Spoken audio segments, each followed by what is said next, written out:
Komang Miriana Eels, Mira.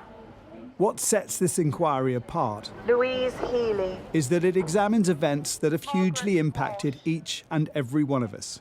William Roy Edwards. But some families more than others. Kim Nutt lost her husband to COVID. Ambulance driver Paul.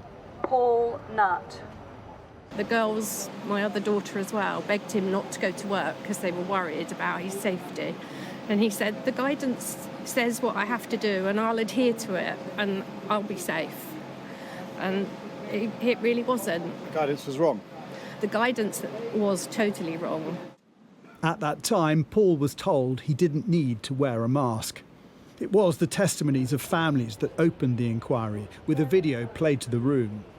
I said, can you try and call us then if, you can, if there's time to get us up there. We don't want her to die alone. She was only 54. And she died alone 5 days after my dad.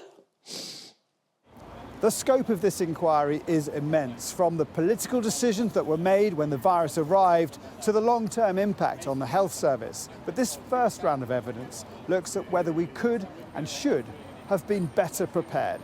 Even at this stage, before hearing the evidence, it is apparent that we might not have been very well prepared at all. The counsel to the inquiry told the chair, Lady Hallett, that previous administrations may have fallen short. Following the Ebola outbreak, it was right that the G7 devoted significant time to how best to try and prevent a future global pandemic. That despite this pledge from David Cameron, there was a failure to consider the need for mass testing or how to protect the vulnerable. There was a blinkered focus on the likelihood of a flu pandemic. And anyway, resilience plans were consumed by preparations for Brexit. The families expect the evidence will show a lack of responsibility in government for civil emergency preparedness, with little or no ministerial leadership, and a chaos of committees which led to poor planning and ultimately a reactive rather than proactive response to the virus. And the Association of Directors of Public Health confirmed it was chaotic. At the start of the pandemic, directors were learning about new policies and guidance at the same time as members of the public were, when the televised 5 p.m. daily briefings began to be broadcast. These are the details families want to know. What do you want to come out of this inquiry? The truth and what actually happened.